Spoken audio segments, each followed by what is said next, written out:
আমি ফেঁসে যাই তোমার উড়া চুলে, তুমি হাসলে মই গানে আমি ফেঁসে যাই। নমস্কার বন্ধুরা, রূপম চলে এলাম নতুন ভিডিও নিয়ে। বন্ধুরা, আমরা সবাই তুফানের প্রত্যেকটা গানকে পছন্দ করেছি এবং প্রত্যেকটা গান তুফান সিনেমার কিন্তু খুব ভালো ছিল। ইভেন প্রিয়তমা সিনেমার মধ্যেও মানে প্রত্যেকটা অ্যালবাম, প্রত্যেকটা গান এতটাই সুন্দর এবং এতটাই সুর দিয়ে গাওয়া যে আমরা মানে মাঝে মাঝে লুপে শুনি। বিশেষ করে আমি ও প্রিয়তমা গানটা মাঝে মাঝেই শুনি, লুপে ওটা চলতে থাকে। এবং আমরা সবাই জানি বালাম আর কোনাল যখন থেকে মানে প্রিয়তমার পর থেকে আমাদের ওই গানগুলো পছন্দ হয়। রাজকুমারও কিন্তু তাদের জুটির একটা গান আমরা শুনতে পাই, মানে ও রাজকুমার, ঠিক আছে, আমার প্রিয় রাজকুমার। তো এই বালাম কোনাল জুটি কিন্তু আমাদের মধ্যে একটা কি বলবো পপুলার জুটি হয়ে এসছে, মানে সিঙ্গার হিসেবে আমরা প্রিয়তমাতেও তাদের গান পেলাম, রাজকুমারেও গান পেলাম, ইভেন দরদেও তাদের গান পেলাম। এবার তিনটে সিনেমায় পরপর তাদের যখন গান পেলাম, অবশ্যই মানে অনেকেই, অনেক সাকিবিয়ানরাই হয়তো আমার সঙ্গে একমত হবে যে চতুর্থ সিনেমায় মানে তুফানের পরে যেহেতু দরদ এসছিল, কিন্তু দরদের অ্যাকচুয়াল শুটিং হয়েছিল তুফানের আগে, তো পরপর তিনটে সিনেমায় তাদের আমরা গান পেয়েছি। বা চতুর্থ সিনেমায় অ্যাকচুয়ালি আমার মানে আমরা কাকে চাই, মানে বালাম আর কোনালের গান যদি থাকে তাহলে কি ভালো লাগবে। এবার আমার যদি মানে মতামত আমি যেটা শেয়ার করতে এসেছি সেটা হচ্ছে, আমি জানি আমার সঙ্গে অনেকেই একমত হবে, আবার একমত নাও হতে পারো। বালাম কোরআনের গান আই থিঙ্ক থাকলেও থাকতে পারে, এমনটাও হতে পারে যে হ্যাঁ সিনেমাটায় আছে।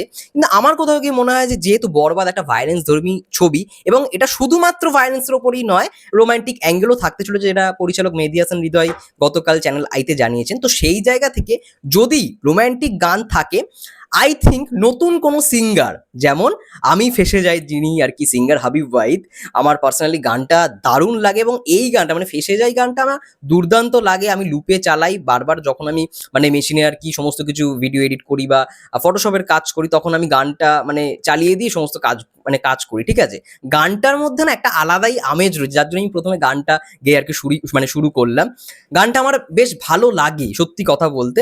এই গানটার মধ্যে যে রোমান্টিক যে অ্যাঙ্গেলটা, সেটা কোথাও কি এত মিষ্টিভাবে দেখানো হয়েছে তুফান সিনেমার মধ্যে, যেটা পার্সোনালি আমার খুব ফেভারিট। এবার বালাম এবং কোনাল এই জুটিটা আমাদের সবার প্রিয়, মানে এই মানে সিঙ্গার হিসেবে এদের মানে ভয়েসটা খুব ভালো লাগে। এবার সেই জায়গা থেকে যদি আমরা এমনও হয় যে বালাম কোনাল বাদ দিয়ে যদি মানে নতুন কোনো সিঙ্গার, যাদের হয়তো আমরা আগে কখনো গান শুনিনি, তুফানে যেমন আমরা দেখেছি যে মানে হাবিব ওয়াহিদের গান আমি ফেসে যাই, তো সেরকমই যদি আমরা বরবাদ সিনেমার মধ্যে হাবিব ওয়াহিদের যদি কোনো একটা মানে গান পাই, আর তার মানে সেটা যদি একটা রোমান্টিক গান হয়ে থাকে, তাহলে কেমন হয় তোমরাই বলো। আমি তোমাদের কাছে এটা কোশ্চেন রাখছি। আমার তো পার্সোনালি তার মানে ভয়েসটা খুব ভালো লেগেছে, এবং বাংলাদেশের বহুত মানুষ তার গান শোনে।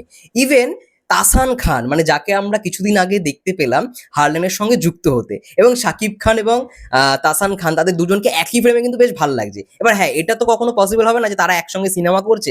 এটা তো হতে পারে যে মানে শাকিব খানের সিনেমায় তাসান খানের গান, এটা হলে মানে কেমন হয়, তোমরা মানে তোমাদের কাছে এই প্রশ্নটা আমি রাখতে চাইছি যে এটা হলে অ্যাকচুয়ালি কেমন হয়। মানে তাসান খানের গান আমি পার্সোনালি খুব পছন্দ করি। ইভেন যখন মানে আগের যে নাটকগুলো আমি দেখতাম, সেখানেও যখন তাসান খানের আমি গানগুলো শুনি বা তার অভিনয় নিয়েও যদি কথা বলি, আমার কিন্তু বেশ ভালো লাগে। তো শাকিব খানের সিনেমায় যদি তাসান খানের যদি গান থাকে, তাহলে কেমন হয় অবশ্যই সেটাও কিন্তু তোমরা জানিও। আমার পার্সোনালি মনে হয় যদি হাবিব ওয়াহিদের গান বা তাসান খানের গান বরবাদ সিনেমা যদি থাকে, মানে সারপ্রাইজ হিসেবে হয়তো সিনেমার কোনো একটা পোর্শনে মানে শুনতে পেলাম, এমনটা হতে পারে। দরদে যেরকম আমরা দেখেছি যে একটা গান ছিল মানে ইমরান মাহমুদের, ঠিক আছে, সেই গানটা গেয়েছে। ওই গানটা কিন্তু আলাদা রকম ভাবে কিন্তু মানে সিনেমা রিলিজের আগে আমাদের সামনে আনা হয়নি, কিন্তু সিনেমায় অনেকে দেখেছে, প্রশংসা করেছে, তারপরে গানটাকে মানে ছাড়া হয়েছে, ঠিক আছে। তো সেই জায়গা থেকে যদি এরকম কোনো গান থাকে বা রোমান্টিক গানই যদি বরবাদে থাকে, যেটা যদি গেয়ে থাকে ওয়াহিদ বা তাসান খানের মতো একজন গায়ক, কেমন হয় তোমরা অবশ্যই সেটা কমেন্ট করে জানাও। আমার তো পার্সোনালি এই দুজন সিঙ্গারের নামই মাথায় এলো, তার জন্য তোমাদের সঙ্গে